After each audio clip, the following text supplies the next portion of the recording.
What happens when the quiet daughter becomes the one holding the family together? When the woman they dismissed as too soft ends up owning the very house they tried to take. This isn't just about property, it's about power, pride, and the moment silence turns into strength.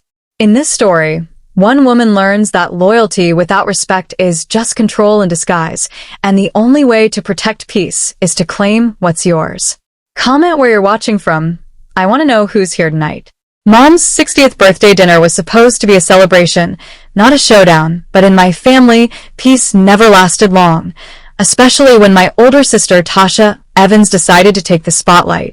The dining room of our Savannah home glowed under strings of warm fairy lights. The long oak table was set with our grandmother's porcelain plates, the kind Mom only brought out for Easter or funerals. Family filled every seat, pretending we were a picture of unity, but the tension was already thick enough to taste. "So, Mama," Tasha began, lifting her glass of sparkling cider like she was headlining a show. "Since tonight's about family and legacy, I have something big to share." All eyes turned toward her. That was how it always went. Tasha, 40, was the family success story, CEO of a booming event design firm in Atlanta, married to a wealthy consultant, mother of 2 Instagram-ready kids. To our parents, she walked on water. Then there was me, Danielle Evans, 37, the creative one who came home to regroup after a rough patch and never quite left.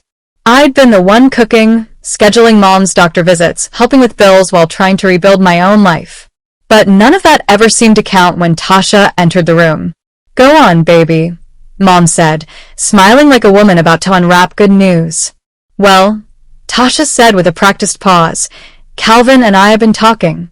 We want to make sure Mama and Daddy are comfortable as they get older. So, we're planning to buy a bigger house out in the Garden District. 5 bedrooms, maybe 6. Close enough for Sunday dinners, big enough for everybody."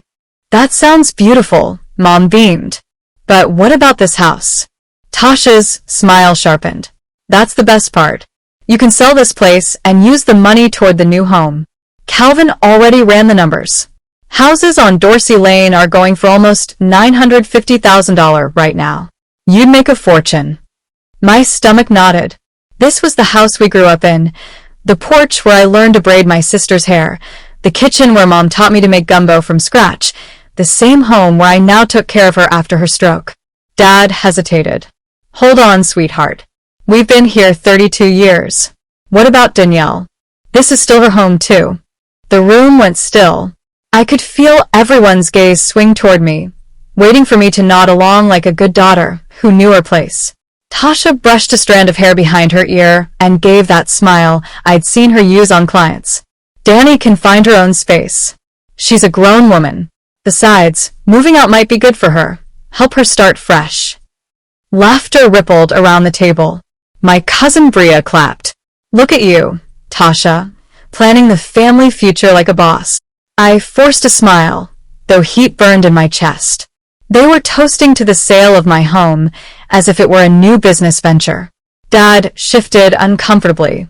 "I don't know, Tash. This place has roots." "That's exactly why we should sell now," she said, her tone bright but firm. "Property values are peaking. We could close before summer, get Mom settled in a space with an elevator and a pool for the grandkids." I finally found my voice. "So, you're saying I should just pack up and disappear?" Tasha tilted her glass toward me. "Come on, Danny. You're resourceful. You'll land on your feet." The table buzzed again with approval. Talk of design ideas for the new house, plans for backyard cookouts, excitement about finally upgrading. I sat frozen, watching my family celebrate a future that erased me from the picture. Not one person asked where I would go, or how I'd manage on my salary, or what would happen to Mom's care schedule when I wasn't around. I excused myself before my voice cracked. "I need some air." "Don't be dramatic," Tasha called after me, laughing. "This is good news, little sis. We're giving you freedom." Outside, the night was thick with Georgia humidity. I stood on the porch, the same one where I'd sat beside Mom during her recovery, and tried to steady my breathing. The irony hit me hard. The house I'd held together for years, The one I'd kept afloat while everyone else chased comfort, was about to be taken from me under the banner of family progress. That's when my phone buzzed in my pocket, and an idea began to take shape, one that would change everything. I leaned against the porch railing, listening to laughter spill from the dining room behind me. They were still inside, toasting to my fresh start, their voices muffled by the windows I'd once painted myself. For a long moment, I stared out at the live oaks swaying under the streetlight and whispered to myself, "Don't cry here." Not in front of them. Then I pulled out my phone and scrolled through my contacts until I found attorney Denise Whitfield, the woman who had handled my divorce 2 years earlier. Denise was sharp, unflinching, and, most importantly, she never treated me like the little sister who couldn't keep up. I hit call. "Danny, you okay?" "You sound winded," Denise answered on the second ring. "I need a favor," I said, lowering my voice so the noise inside wouldn't carry.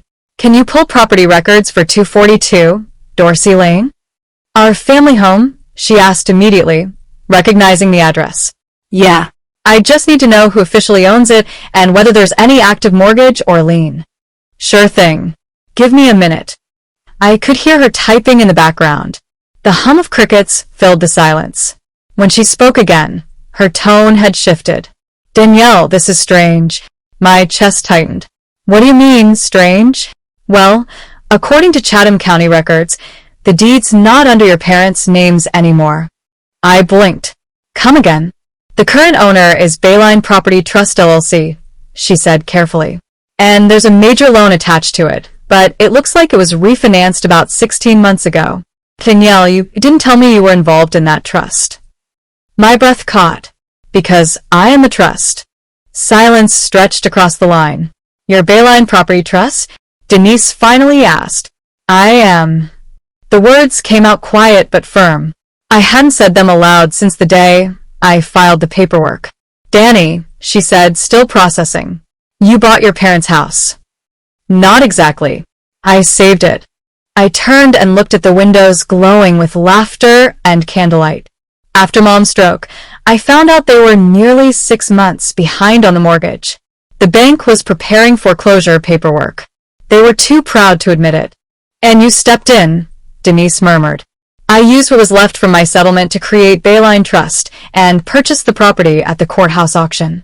I wanted them to keep living here without knowing how close they'd come to losing it."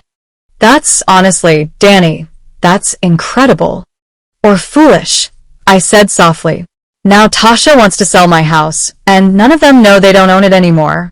Denise's professionalism kicked in. "You want me to handle this quietly?" "Yes. Draft the ownership verification under the trust name and prepare a cease and desist to any realtors my sister might contact." "On it," she said. "I'll have it ready within an hour." "But Danielle, eventually you'll have to tell them." "I know," I whispered. "And something tells me that hour's coming fast." When I hung up, I looked back through the window. Tasha stood at the head of the table like a queen presiding over her court, already sketching out color palettes for her family compound. I checked my phone again, one new message from Denise. "Documents ready. Ownership verified under Bayline Property Trust. Cease and desist sent to 3 local agents. You're secure." I straightened my shoulders. The tremor in my hands settled into something steadier. Inside, Tasha's voice carried over the chatter. "We could remodel the kitchen before the sale. Buyers love open concepts." I opened the front door. Every eye turned toward me. "There she is," Tasha said, half teasing. "You calm now? Ready to celebrate your independence?" I smiled, cold and calm. "Actually, I've got something to announce, too." I walked back into the dining room, the air thick with roasted garlic, perfume, and old pride. My family turned as one, every face reflecting the same mix of curiosity and mild irritation, like I'd interrupted a performance. Tasha leaned back in her chair, arms folded. "If this is another plea for sympathy, Danny, spare us. We've already decided." I didn't sit. I just placed my phone face up on the table beside the dessert tray and said, "You might want to hear me out before you sell something that doesn't belong to you." Dad frowned. "What are you talking about?" "I called my attorney," I said, meeting Tasha's eyes. And I had her pull the property records for this house. Mom sighed, clearly exhausted. Danielle, you don't have to make this harder than it already is. I'm not, I said quietly. But I need you to understand that this house, the one we're sitting in right now, isn't in your name anymore. The chatter stopped. You could have heard the fork Aunt Lou dropped at the floor. What? Tasha's smile faltered. Of course it's in their name. They've lived here for decades. They lived here. I corrected, my voice low but steady. But ownership changed 16 months ago. Dad's brow furrowed. That's impossible. I nodded toward my phone. Not according to county records. The title's under Bayline Property Trust. Tasha squinted. What's Bayline? Some scam. It's the entity that owns this home, I said, then took a breath. And I'm Bayline. The silence that followed was long, stunned, electric. Mom's hand went to her chest. You bought the house? Yes, I said softly. When Mom had her stroke, I found the foreclosure letters in the mail stack. The mortgage company had already started proceedings. You were 2 months from losing it. That's not true, Tasha snapped. You're making this up to make us feel guilty. I wish I was, I said.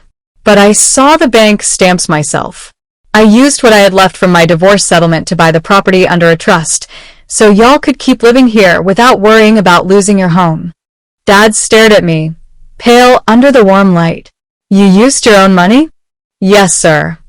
Mom's eyes filled with tears. But why didn't you tell us? Because I didn't want you to feel ashamed. Dad's always been proud of being a homeowner. I thought if I could stabilize things, we could rebuild quietly. I never expected to be standing here defending it. Tasha laughed once, a hollow sound. So, what? You think that gives you power over us? That was reckless, Danielle. Sneaky. What it gives me, I said evenly, is ownership.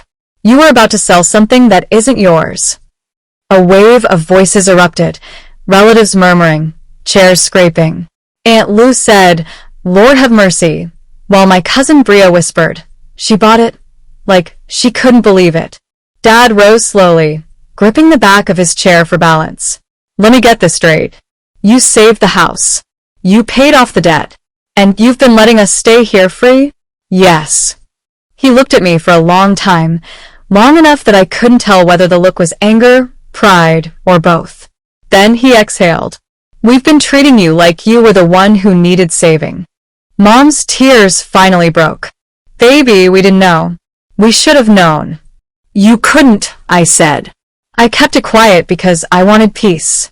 I didn't want it to feel like charity. Tasha stood abruptly, her voice trembling with something between disbelief and fury. So, when I said we'd sell this house, you were just sitting there letting me talk? I said steady. And it was the last time I'll let anyone make decisions about my property without my say. This is insane, she shouted. You can't just hijack the family home. I didn't hijack anything, I said. I preserved it. The argument spiraled for several minutes. Tasha insisting I'd overstepped, Mom trying to calm her, Dad silent, his gaze far away like he was seeing years of mistakes unfold at once. Finally, Dad raised his hand. Enough. His voice cut clean through the noise.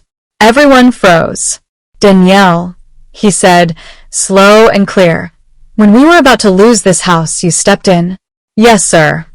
And you let us live here without saying a word, because you didn't want us to feel small. Yes. He nodded once, and a faint smile tugged at his mouth, a sad, proud smile. Then I guess I owe my youngest daughter an apology. Seems like she's the one who's been holding this family together all along. Mom nodded through her tears. The daughter who saved our home.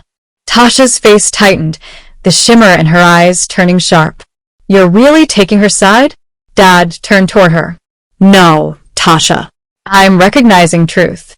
Tasha's chair scraped hard against the tile as she stood, arms crossed tight over her chest.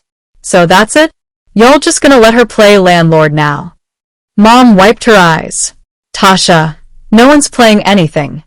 Oh, please, she snapped. This whole secret purchase thing, it's manipulative. She wanted leverage. You all can't be this naive. I kept my voice level.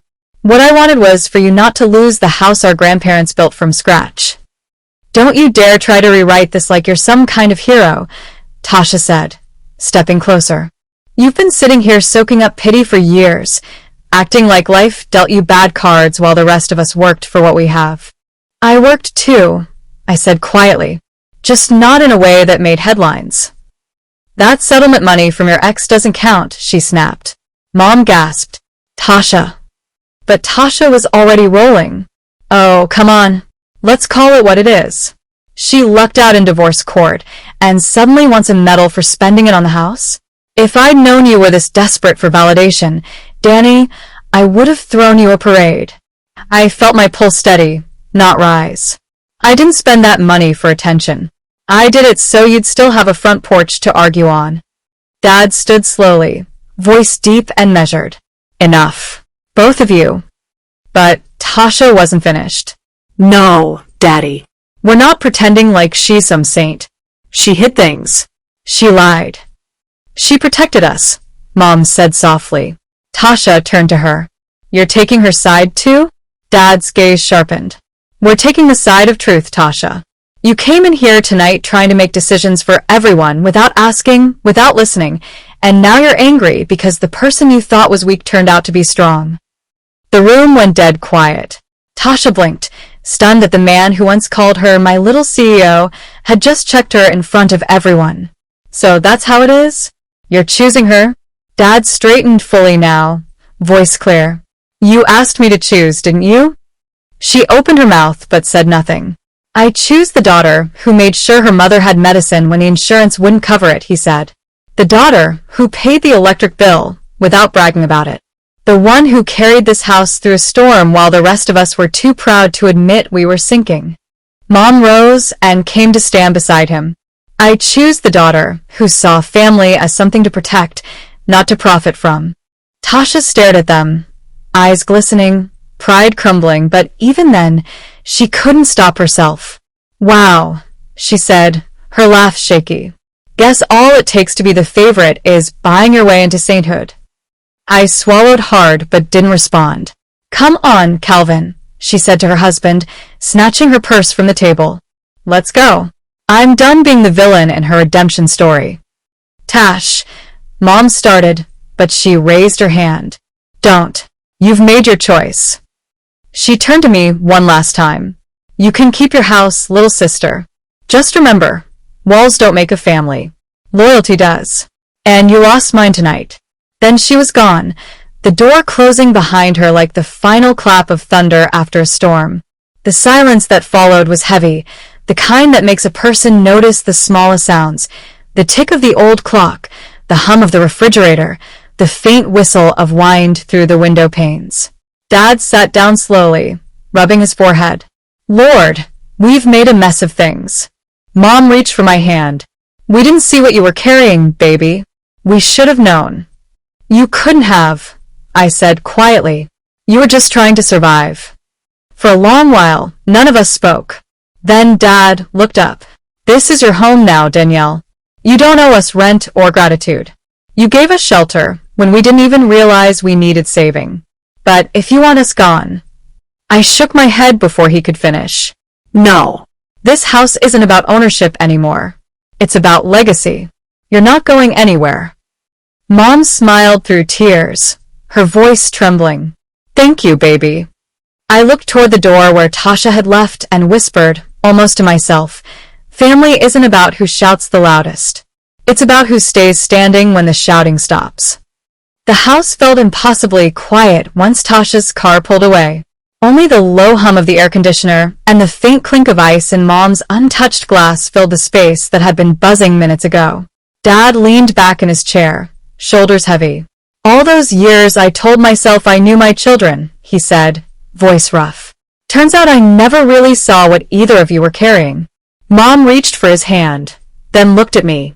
You didn't owe us that secret, Danielle. But you gave us grace anyway. I smiled faintly. I just didn't want to see this place end up in somebody else's name. This house raised us. It deserved a chance to keep doing that. For a while, none of us spoke. We just listened to the steady rhythm of the ceiling fan and the night pressing against the windows. Then Dad asked softly, "What happens now?" "This stays our family home," I said. "You and Mom stay right here. I'll handle the taxes and the upkeep. We'll figure things out together. And if Tasha ever wants to talk, really talk, I'll be here." Mom's eyes shimmered. "You still got room for forgiveness after all that?" "I've got room for peace," I said. "She'll come around when she's ready. Pride can't hold forever." 2 weeks later, I got a call just after sundown. The number on the screen made my stomach clench. Tasha. I let it ring once before answering. "Hey." Her voice was small, stripped of all its usual polish. "Danny, I've been thinking." "So have I." "I shouldn't have said those things," she murmured. "I didn't know everything. I just thought you were trying to make me look bad." "You made yourself look proud," I said, but without anger. We both did at different times. Silence, then a shaky laugh. "Calvin and I found another house. Smaller, but ours. The kids are happy. And Mama called. She said you've been planting collards again out back." "She missed her garden," I said. "You know she can't stay away from those greens. Can I bring the kids by this weekend?" I hesitated, then smiled. "Of course. Just promise not to talk about square footage." Tasha actually laughed. "Deal." By spring, the rhythm returned. Cookouts in the backyard, gospel humming from Mom's radio, Dad fixing the porch swing that had leaned since forever. Tasha came often, less commanding now, more human. Sometimes she'd stay late after dinner, helping me wash dishes while the kids ran circles around the living room. One warm evening, Dad sat beside me on that same porch, the sky streaked with orange and purple. "You know what's funny?" he said, sipping sweet tea. "Tasha spent half her life proving she was successful. But you're the one who kept the family standing." I smiled, tracing the worn wood under my palm. "Success isn't loud, Daddy. It's steady." He nodded. "That it is." The cicadas buzzed, the house creaked softly, a living thing breathing with us. And for the first time in years, I didn't feel like I was holding the world together alone. Because even after everything, this old house on Dorsey Lane still stood strong, and so did we. Sometimes strength doesn't sound like shouting. It sounds like the woman who stays calm when the room turns against her. The daughter who saves the home everyone else tried to sell. The sister who learns that protecting your peace is the loudest kind of victory. Danielle didn't win by revenge. She won by standing still, by knowing that legacy can't be measured in square footage or family approval, only in courage and compassion. If you've ever been underestimated, told you were the weak one, remember this. Stillness is power when it comes with purpose. Tell me in the comments, have you ever had to prove your worth in silence? Follow for more stories about Black women who build, protect, and rise, even when family turns the lights out.